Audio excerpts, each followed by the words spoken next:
This town of Davis in this entire community. This was a case that brought back terrifying memories for the victims' families. Developments in the high-profile murder case of Daniel Marsh. This afternoon, the judge in the case ruling the toll of Daniel Marsh's crimes is, quote, incalculable.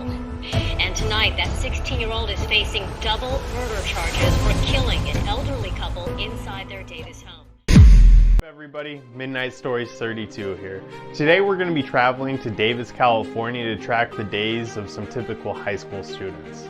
Except this group of friends aren't so typical. Before we get into the content, go ahead and tap on the like button shoulder like you just tried taking your place in line. Also, don't be afraid to leave a comment and subscribe. Doing these little things will help our channel grow immensely.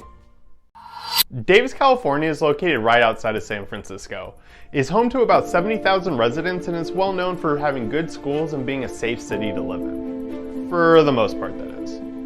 Back in 2013, Daniel Marsh was a teenager and he seemed a little bit odd to an outsider looking in. But that's because he experienced so many different traumatic things growing up. One time, he had to perform CPR on his own father while he was having a heart attack.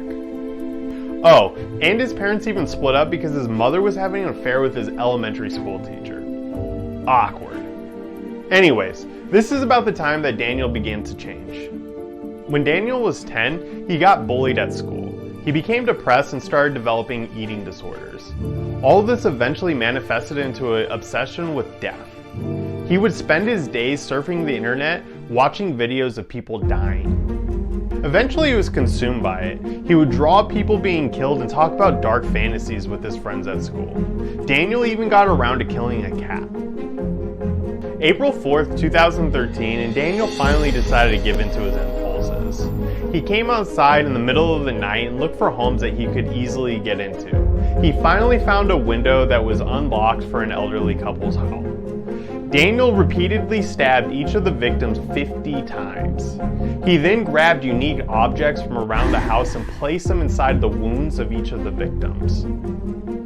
Police were contacted after the elderly couple's children found them. The city came into a panic because the police were stumped.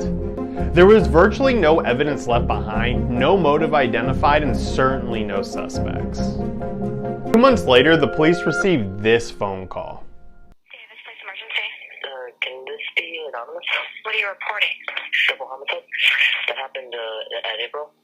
You're reporting that, or you have information regarding that? I have information regarding that. What are you calling to report, sir? The double homicide that happened in April this year.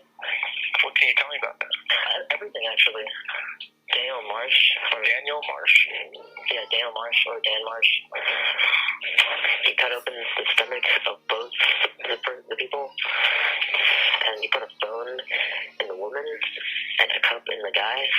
The reason why I want to remain anonymous is because if my mom finds out, she will send me to military school. Daniel was brought in for questioning and eventually admitted to everything. Daniel claimed that there was no evidence because he was methodical. He wore gloves, a ski mask, and even taped the bottom of his shoes so there was no footprints left behind. Daniel was sentenced to life in prison with the ability for parole after 52 years. If you like this video and you're interested in learning more about true stories, please subscribe.